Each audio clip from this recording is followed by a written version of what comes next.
you get a chance to get back in there, and it's a real fan-friendly fight with yourself and Pettis, one that you wanted, your friends, you've fought before, you've trained together. How important is a win here for you, and just how much are you looking forward to this fight in general? Man, friendly-wise, I'm excited. I like Pettis. Good dude, man. It's going to be a lot of fun. Stylistically-wise, great matchup. How badly do I need to win? Fuck. Lost 3. That sucks. 4 would be fucking miserable. So, yeah, I mean, this is what I do. I love it, But people always say, oh, you're back. You're hungry and ever. You're ready to get it. Like, man, this is what I love to do. There's nowhere else I'd rather be. So winning or losing is just what happens in the sport, but I love every bit of it. So the training, the getting ready, and go out there and fight. I'm looking forward to it. And a chance to get a win back from 7 years ago when you first fought one another. It was the body kick that time. If that's the clickbait you need, trying to get the win back. That's what I'm looking to do. What's the strategy going into this? Obviously, you're not going to reveal your game plan, but how would you like this one to play out in terms of I just texted Pettis about 5 minutes ago. He asked me how the weight is. I said, I'm a fat cunt. How you doing, buddy? And he said, I'm good. I said, hey, check this out. Let's fight 2 minutes on, 1 off, 2 minutes on. So we'll just call a little mid-hang break. We'll just get our air back, then we'll go back again. So I think it's going to be a lot of fun out there, man. I'm sure he's going to try and kick me. And what's the strategy? What's the game plan, man? To go do what I do and enjoy all of it. So that's the plan. Well, you got another reason to fight right now. Congratulations, you'll be having another baby boy. Right? Yeah. Is that right? So congratulations. Does this fire you up and fuel you even more? I can't wait till they're like 5, 6 years old and they can stand there at the edge of the cage watching. That's what's going to be really cool. Right now they're more interested in bright colors and butterflies flying by than daddy fighting. So we'll see. And lastly, Donna, I want you to weigh in on the main event, Ferguson and Gaethje. Obviously, you fought both of them. What's your thoughts or predictions for that one? I think Gaethje definitely has the power to put Ferguson away, but does Gaethje have the condition to keep up the nonstop onslaught of punches that Ferguson's going to bring? So we'll see. I'm interested. All the bars are closed, but the Budweiser RV is parked outside, so we'll be out there with the TVs rocking, watching, so it'll be cool. Cannot wait to see you in there and celebrating afterwards. Best of luck, Donna. Next up, we have Roman Madrowski from ESPN. Hi, Cowboy. Hey, you had mentioned recently you might stop and do a little scuba diving on the way to Jacksonville. Were you able to do that? On the way home. On the way home. Okay. I was going to say, that's ambitious on the way to a fight. Yeah, we were on a mission getting here. We were hauling ass, so we didn't stop, just nonstop punch through. So it was a fast drive here. I gave the RB. We did 86 the whole way here. It's all she had. So it was good driving. What's that? Listen, if you're someone who's driving on the highway and you see a rig coming, why are you the guy that drives in the fast lane? Get the fuck over in the slow lane. Like, if you don't want to drive in the fast lane, drive in the slow lane, let people pass you. And if you're a semi, stay in the fucking slow lane. That's all I have to say about that. All right. I'm from Chicago. There are no slow lanes on those expressways. Hey, when did you roll into Jacksonville? What was that like for you? Did you have to go to the hotel when you arrived to get tested, or what was the procedure like for you? Yeah, we got in, I think, 9 or 10 o'clock last night, and Siri fucked me. I don't know if you guys use Siri for maps or not, but she got confused coming to Jacksonville, up, down the highway, off turns. We got super lost.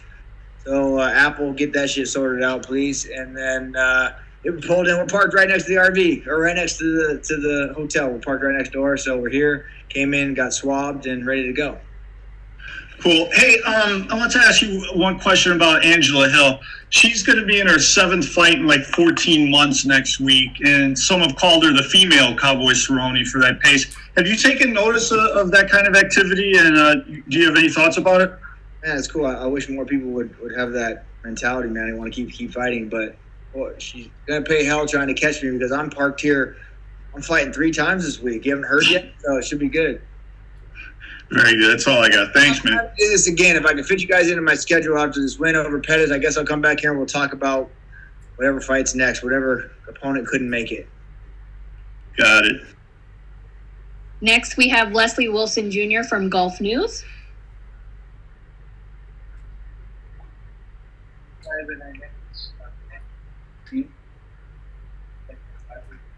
Leslie, do you have your question for Cowboy? Wesley, you got to tighten the string up on your telephone, buddy. It's barely hear you echoing.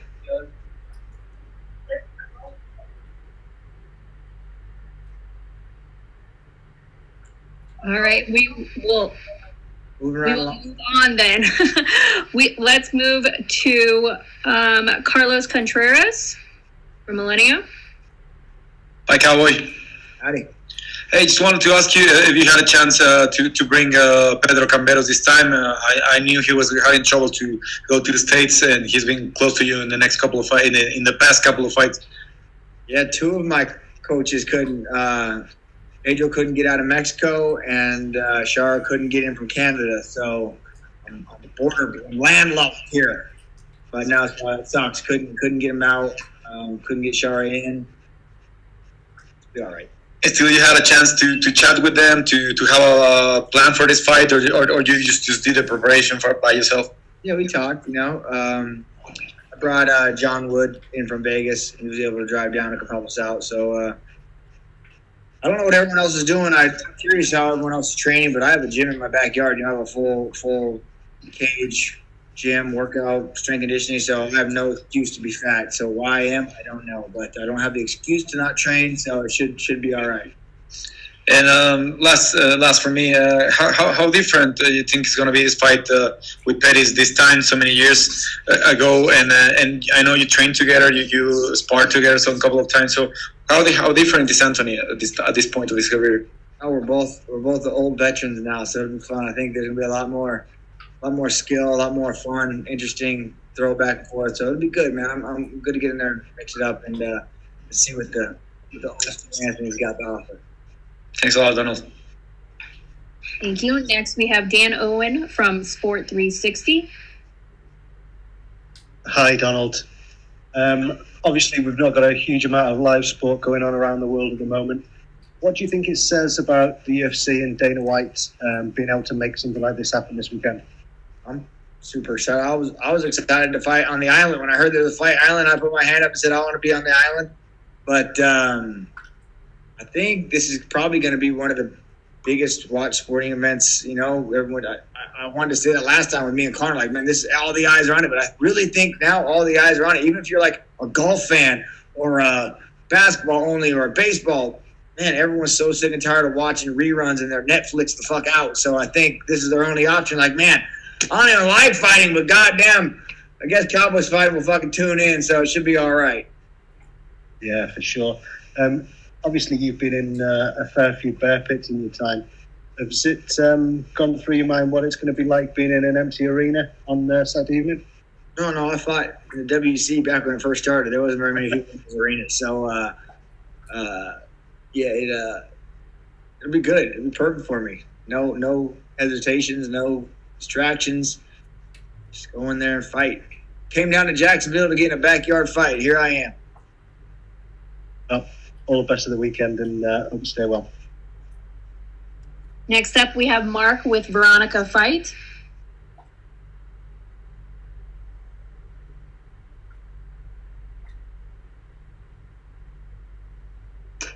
Moving right along.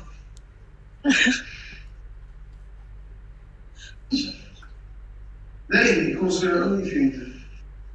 My man in the Je weet überhaupt in Nederland.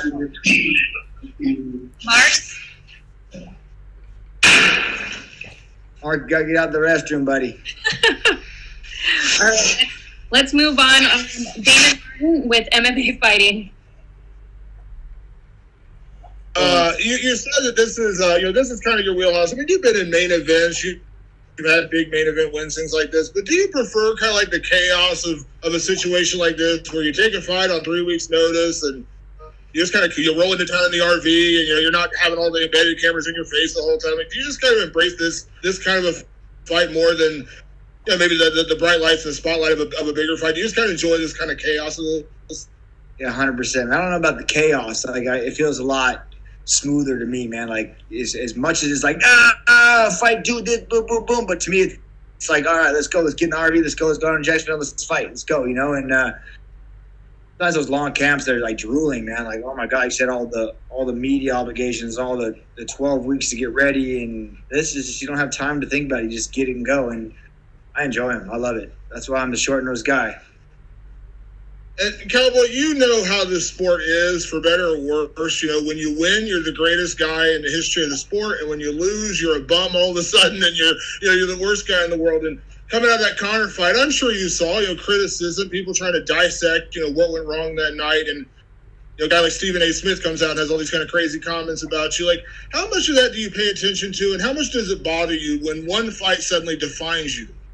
Well, it doesn't define me, so that's all. I look myself in the mirror. I don't give a shit what the people at home say, but they, I don't pay attention. I don't read nothing. I don't watch nothing. I don't get on social media and see what people have to say. So I think I'm really good at staying the hell away from it. I got my ranch and I live, and I got so much life going on that I don't have any idea what the people that don't have life going on have to say. So, but you're right. You are a bum. You're only as good as your last fight, which sucks. What's really cool, man, is I'm here for all 3 fights. Think about what they're going to say when Cowboy goes 3-0 in fucking 1 week. Then I'm going to be back on the greatest again. So it's going to be all right. I'm going from a bum to a superstar, so I'll be all right. And last question, kind of with the Angela Hill thing, I talked to a lot of fighters, and there's a long string of people from heavyweight to, every division. They say, I want to be the Cowboy Cerrone of this division. I want to fight, 5-6 times a year. Obviously, when it's all said and done, you're going to have time to do it. That's the funny thing. Everyone wants to do it. Like, I want to be like that. I want to fight. And then the UFC calls them, and they're like, ooh, who? Next week? Yeah, shit. So that's the funny thing. But when the UFC called me, I didn't even know who I was fighting. They said May 9th. I said, fuck yeah, let's go. And it's hard to, everyone wants to do cowboy shit until it's time to do cowboy shit. So until then, I'm going to keep on rocking. But when it's all said and done with your career, whenever that comes down the road, do you feel like that's something that's always going to define you, the fact that you were willing to do this cowboy thing? You have kind of made that mark in the sport where people say, I want to be like Cowboy. Yeah, man, that's what Dana on my headstone when I finally retire, she's gonna say Cowboy, wild cunt. That's what they're gonna have to put on there. So thanks, Cowboy. Okay, Cowboy, just one last round of questions from Jay Anderson of Cage Side Press, and then you're free to leave. Jay, you're open now. Thanks very much, and Cowboy, good to see you again. You touched earlier on the losing streak, obviously not a place you want to be, but you have been on a 3-fight losing streak in the past. Are you able to look back at that and go, hey, you know what, it does get better, I can get past this? Is it kind of a motivator? Man, I hadn't even thought about that until you just said it right now. So no, no, I don't dwell on any of that or think about any of that. Or, it sucks. But this sport is so wild. I mean, you look at any other sporting event, these are just ones that we're the only person in it, but tons of football teams and baseball teams go on losing streaks and winning streaks and put all that together, But, yeah, man, it fucking sucks because you're only as good as your last fight, right? And now I'm only as good as my last 3, and god damn. So, yeah, a win is something that I'm motivated and excited for. Got back sparring again, loving it again. I don't know if I ever lost it, but don't know. Don't have the answer for you. Wish I did. Fair enough, man. I mean, you've been one of the more honest guys, I think, even dissecting your losses. And you said about 246, the wrong guy showed up. Was there a point during fight week where you knew that, or did you not know until you got out to the cage? Yeah, it's not that I didn't know I didn't want to be there. It's just like I didn't feel prepared. I didn't feel like I did. A little spot in the back of my head, like I didn't, the if-Is and did-yous and shouldas was weighing heavy on me. I should have put a lot more effort in. I'm not sitting here making excuses, but I'm just saying the wrong guy definitely showed up and paid heavily for it, man. What a fucking embarrassment. I made it 40 seconds, and half-heartedly kind of wish I just went out there and took a little nap, went to sleep, not just embarrassed. But what are you gonna do, man? You're gonna dust off and get back on the saddle and do it again. And that's who I am. That's what I preach. And so here I am, fucking 2 weeks notice. Drove to Jacksonville, gonna kick some ass, fight again on Wednesday, fight again on Saturday. Then I'm having enough money, I'm gonna buy a private jet and fly my ass home. So how about that? All right, and last one for me. I mean, obviously everything going on is pretty crazy, pretty serious. I take it Grandma's got to stay home for this one. God, yeah. I tried. She tried. She's like, I'm just going to come. And I was like, well, I'm driving. She's like, I'll drive down there with you. And then Dana called me and said, I'm not going to be responsible for Grandma getting sick. I'm not. She's like, he said, I'm already getting through enough shit with all the fighters and all this that's going on. I'm not going to be the guy that gets Grandma sick. And I said, all right, Grandma, you ain't going to be able to make this one. So this is the first fight she hasn't come to. Kind of crazy and wild, but she'll be watching, cheering, yelling at the TV. So Jafari might have an earpiece in his ear, just getting direct coaching tips from her. Who knows how's it going to go. But she's a trooper, man. Better safe than sorry. She'll be all right. She says she's too tough for this bullshit ass Corona. So I said, all right, Grandma. Thanks, Cowboy. Thanks, Cowboy. You're done. Done. I'm Yep. out of here. You're out of here. That was awesome. Way better than me today with a million mics and 100 people. We need to do all of them like this. I can't even see here. It's good. And that we would like to thank everyone for joining today's